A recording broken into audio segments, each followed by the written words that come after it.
Stable angina. Patient ज्यांच्यामध्ये stable classical typical angina असतो they typically report with dull aching ischemic pain or chest discomfort. हा जो pain आहे it is often diffused आणि one किंवा both the आर्म्सकडे ते रेडिएट करू शकतो. और एपिगेस्ट्रिक एरियाला पण रेडिएट करतं. And in some cases it may be felt only in the area it radiates. For example if a patient exerts themselves with their right arm they may experience pain in the left arm which should raise the provider suspicion of angina. सरांनी एक कवाईचं example दिलं होतं जे की उजव्या हाताने काम करते पण तिला पेन लेफ्ट आर्ममध्ये होतं. एंजाइना सोबत असलेले जे सर्कमस्टन्सेस असतात surrounding the onset of angina म्हणजे कसा होतो ते are crucial for diagnosis. Classical angina जो आहे it is always triggered by exertion emotional stress. It can also occur after heavy meals or when walking against cold winds. Notably the pain is usually by resting or taking nitrates. आणि unstable angina एमआयमध्ये काय होत असतं it is not alleviated by rest म्हणजे rest घेऊन सुद्धा तो pen Sampat नाही. स्टेबल एंजाइना माणसांमध्ये जास्त कॉमन असतो आणि त्याचं प्रायमरी कॉज असतं की ॲथेरोस्क्लेरोसिस ऑफ कोरोनरी आर्टरीज. जेव्हा ल्युमिनल ऑब्स्ट्रक्शन 70% जास्त असतं कोरोनरी आर्टरीमध्ये there is an increase demand for oxygen such as during exertion that causes the myocardium to produce vasodilators to dilate the blood vessels. However, जेव्हा atherosclerotic vessels ते fixed असतात, fixed fibrotic lesions असतात त्याच्यामध्ये ते prevent the proper dilation आणि त्याच्यामुळे त्या dependent मायोकार्डियममध्ये इस्चिमिया. मायोकार्डियमचे जे डीपर लेयर्स आहेत they are more susceptible to ischemia than superficial आणि सब एंडोकार्डियल इस्चिमिया डेव्हलप होऊ शकतो. जशी जशी एक्सरसाइजची इंटेन्सिटी वाढते तसं तसं इस्चिमिया खराब होतो. However, it improves upon rest as the heart adjusts its needs to the available oxygen supply. Nitrates जे आहेत ते कोरोनरी आर्टरीजला डायलेट करू शकतात but this effect is not achieve as sites of fixed obstruction. ठीक आहे, म्हणजे कोरोनरी आर्टरीज म्हणजे जिथे ऑब्स्ट्रक्शन आहे तिथं हे वासोडायलेशन होत नाही. जर एक आर्टरी मायोकार्डियमला सप्लाय देण्याची ब्लॉक झालेली असेल blood will reroute through the healthy arteries leading to phenomenon known as coronary steal. Nitrates also induce generalise. Basically nitrates काय करत असतात जीटीएल ते जनरलाइज वासोडायलेशन करणार व्हिनोडायलेशन आणि आर्टरी डायलेशन करणार थ्रूआउट द बॉडी. त्याच्यामुळे ब्लडमध्ये ना it causes the blood to pool in the venous system. म्हणजे वरती इन्फिरियर वेना कॅवाच्या तर वरती जाऊ शकत नाही खालीच राहतात आणि this pooling reduces the venous return to the heart decreasing the left heart ventricular filling. म्हणजे खाली ब्लड येतं आहे तिथे जातच नाही तर मग ब्लड पंप करेल का नाही, हार्ट पंप करेल का नाही. Consequently this lowers the end diastolic volume. त्याच्यामुळं जो डायस्टोलिक रिलॅक्सेशनच्या अंतचा जो व्हॉल्यूम असतो तर तो कमी होतो आणि लेफ्ट वेंट्रिक्युलर कॉन्ट्रॅक्टिलिटी पण कमी होते. त्याच्यामुळे which relies on sufficient filling. Yes, म्हणजे जेवढं फिलिंग असेल तेवढंच कॉन्ट्रॅक्शन असेल. Relief of anginal pain following the nitrate administration is diagnostically significant as venodilation decreases the preload while arterial dilation minimizes the afterload. Therefore, the relief of anginal pain from nitrates is primarily due to reduced heart workload rather than increased blood flow through the coronary arteries. In cases of classical angina, the lesions involved are stable and do not experience disruptive changes नाही होत त्यांच्यामध्ये. तर बघितलं एक आपल्याला मायोकार्डियमला supply करणारी ही artery आहे त्याच्यामध्ये 70% त्याचं ल्युमिनल ऑब्स्ट्रक्शन झालं आहे आणि तिथून काय होतं ते ब्लड नाही जाऊ शकत मायोकार्डियमला. मग इथे सब एंडोकार्डियल इस्चिमिया दिसतं आपल्याला.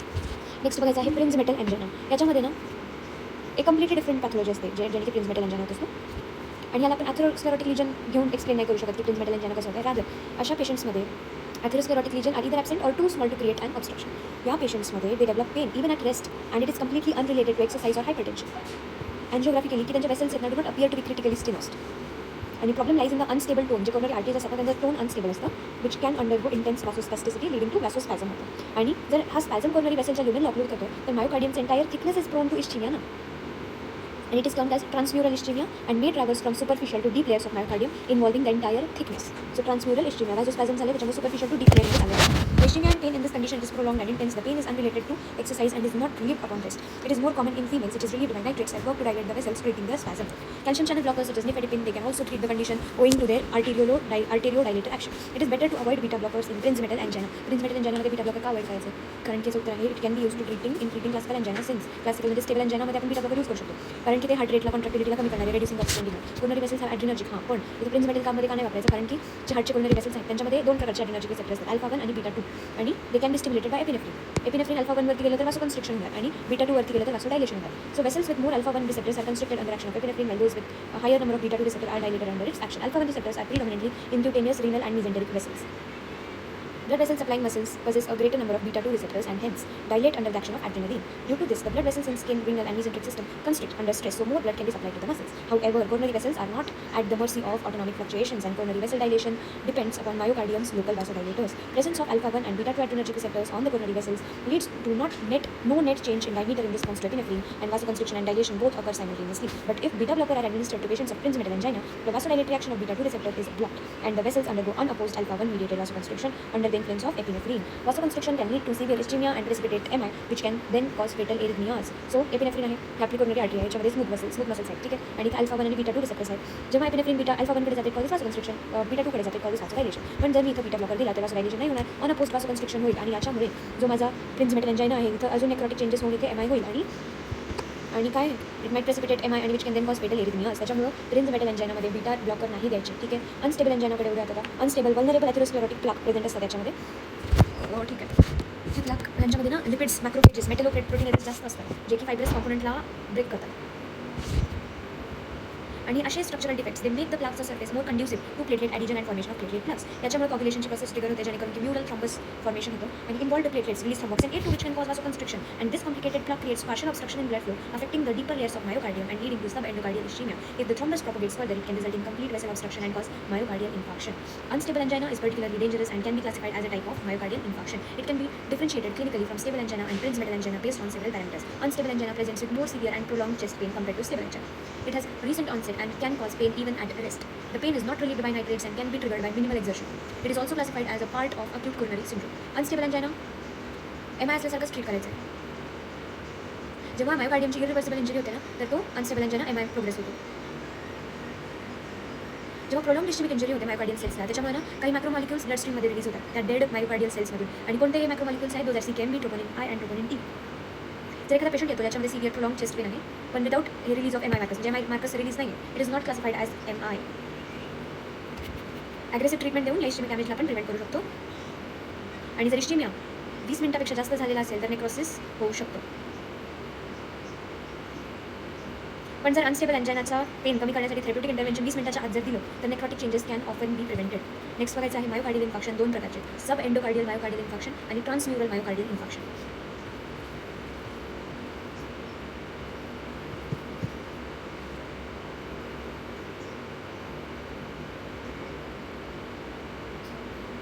या केसमध्ये ना अनस्टेबल प्लाक असतो with a non occlusive mural thrombus on top of it. आणि इथे ना deeper layers of myocardium effect झालेला असतात. Subendocardial myocardial infection is differentiated from unstable angina by the duration of ischemia. म्हणजे ischemia तुझा किती वेळापासून झालेला आहे त्याच्यानुसार आपण त्याला डिफरन्शिएट करायचं. आणि ischemia lasting more than 20 minutes leads to death of myocardial cells आणि release of biomarkers release of markers in blood such as troponin 1, troponin 2, troponin I and troponin T. These start to rise in blood within 2 to 4 hours of infection, reach peak value in 48 hours and remain raised for 7 to 10 days. CKMB, creatine kinase myocardium bound. It is most specific to the heart. It starts rising within a few hours, reaches its peak value in 24 hours and settles down in 72 hours. Other variants of creatine kinase include CKM and CKBB माहिती आहे तुला. सो इथं काय दाखवलं बघ, सब endocardial myocardial infection दाखवलं आहे. सब endocardial myocardial infection deep layers of myocardium affected आहेत. इथं नेक्रोसिस होतं, troponin I, troponin T, CKMB release होतं. देन ट्रान्सन्यूरल मायोकार्डियल इन्फेक्शन जेव्हा प्लाकमध्ये सडन चेंजेस होतात त्याच्यामुळे ऑक्लुसिव्ह थ्रॉम्बस बनतात. ठीक आहे, ऑक्लुसिव्ह म्हणजे पुढच्या आर्टरीला ते ऑक्लूड करणारे म्हणजे ब्लॉक करणारे. याच्यामुळे ट्रान्सन्यूरल इन्फॅक्ट होतो which is more common than a subendocardial infarct. ठीक आहे, हा मोर कॉमन आहे. The infection begins in subendocardial region and progresses to the epicardial myocardium in waves. ठीक आहे, म्हणजे आधी कुठे इथं सब एंडोकार्डियममध्ये सुरू होतो आणि ते मग ते ट्रान्सन्यूरली असंच progresses to epicardial myocardium in waves. If ischemia is not resolved infection can spread from the deep myocardium to the superficial myocardium.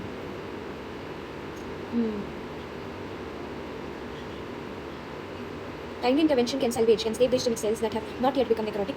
Troponin I, troponin T, CKMB levels वाढलेले असतील. It is typically observed in this case. Other enzymes such as AST, LDH may also be detected in circulation. Previously, CKMB was considered the gold standard for diagnosing MI, but troponin T is now recognized as more important, more sensitive, and more specific to myocardial injury.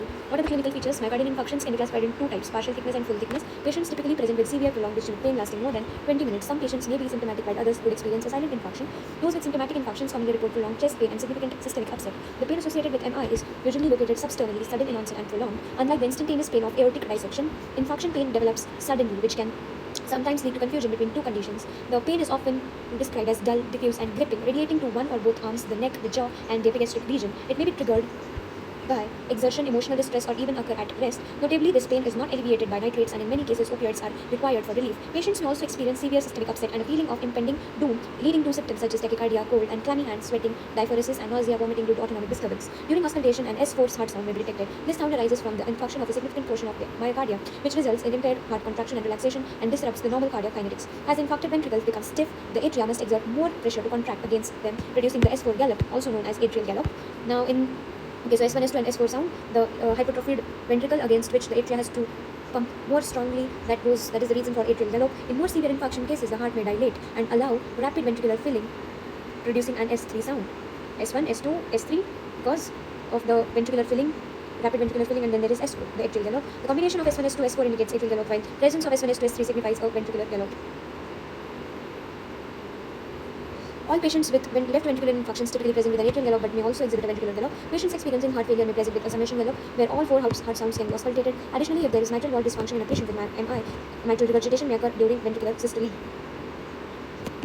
Okay, so S1, S2, S3, atrial gallop, ventricular gallop, tachycardia and summation gallop, then fixed stable angina, vasospasticity, Prince-Metal angina, acute change in plaque with overlying thrombus but no infarction, unstable angina, acute change in plaque with partially occlusive thrombus but markers of myocardial necrosis are present, that is subendocardial MI, completely occlusive thrombus and duration of ischemia is more than 30 minutes, that is transmural MI. Clinical findings and ECG correlation to types of infarction, subendocardial and transmural.